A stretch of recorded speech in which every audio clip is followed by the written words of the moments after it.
വയനാട്ടിൽ LDFന്റെ തെരഞ്ഞെടുപ്പ് പ്രചാരണത്തിന് ഊർജ്ജം പകർന്ന മുഖ്യമന്ത്രി പിണറായി വിജയൻ. രാഹുൽ ഗാന്ധിക്ക് മത്സരം എളുപ്പമാകില്ലെന്ന് മുഖ്യമന്ത്രി പ്രതികരിച്ചു. ആനി രാജയെ വയനാട് സ്വീകരിച്ചു കഴിഞ്ഞെന്നും മുഖ്യമന്ത്രി പൊതുസമ്മേളനത്തിൽ പറഞ്ഞു. LDF കൺവെൻഷനുകൾ പൂർത്തിയാക്കിയതോടെ സ്ഥാനാർത്ഥി ആനി രാജ നേരത്തെ ജില്ലയിൽ പര്യടനം ആരംഭിച്ചിരുന്നു. പ്രധാന വ്യക്തികളെയും കലാലയങ്ങളുമെല്ലാം സന്ദർശിച്ച് വോട്ട് അഭ്യർത്ഥിച്ചു മുന്നേറുകയാണ് LDF സ്ഥാനാർത്ഥി. ഇടതുപക്ഷ ജനാധിപത്യ മുന്നണി കാസർഗോഡ് മുതൽ തിരുവനന്തപുരം വരെ 20 മണ്ഡലങ്ങളിലും സ്ഥാനാർത്ഥികളെ നിർത്തിയിരിക്കുന്നത് മത്സരിക്കുന്നതിനും ജയിക്കുന്നതിനുമാണ്. LDFന്റെ തെരഞ്ഞെടുപ്പ് പ്രചാരണ റാലികളുടെ ഉദ്ഘാടനം സുൽത്താൻ ബത്തേരിയിൽ മുഖ്യമന്ത്രി പിണറായി വിജയൻ നിർവഹിച്ചു.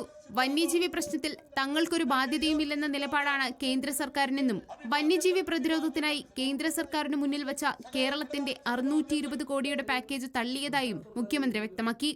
ഒരുപാട് നടപടികൾ സ്വീകരിക്കണം. അതിനൊരു പാക്കേജ് കേന്ദ്ര ഗവൺമെന്റ് മുന്നിൽ വെച്ചു. 620 കോടി രൂപയുടെ പാക്കേജാണ് തള്ളിക്കളഞ്ഞു. അപ്പൊ അവരവരുടെ ബാധ്യത നിറവേറ്റാൻ തയ്യാറാകാതിരിക്കുകയാണ്. ആ കാര്യങ്ങൾ ആവശ്യപ്പെടാൻ ഇവര് തയ്യാറുമല്ല. നമ്മുടെ പാർലമെന്റ് അംഗങ്ങളും തയ്യാറല്ല. ഇത്തരം ആവശ്യങ്ങൾ ഉന്നയിക്കാൻ പറ്റുന്നവരല്ലേ ആവശ്യം നമുക്ക് വേണ്ടത്. അതിനിടെ വന്യമൃഗാക്രമണങ്ങളിൽ ബാധിക്കപ്പെട്ടവരുടെ വീടുകൾ സന്ദർശിക്കാത്തതിനെ തുടർന്നായിരുന്നു മുഖ്യമന്ത്രിക്ക് നേരെ യൂത്ത് കോൺഗ്രസ് പ്രവർത്തകർ മീനങ്ങാടിയിൽ കരിങ്കൊടി പ്രതിഷേധം നടത്തിയത്. യൂത്ത് കോൺഗ്രസ് പ്രവർത്തകർക്കെതിരെ പോലീസ് കേസെടുത്തു. ഭാരത് ജോഡോ ന്യായയാത്ര നടക്കുന്നതിനാൽ അതിനുശേഷമായിരിക്കും രാഹുൽ ഗാന്ധി മണ്ഡലത്തിൽ പ്രചാരണത്തിനെത്തുക.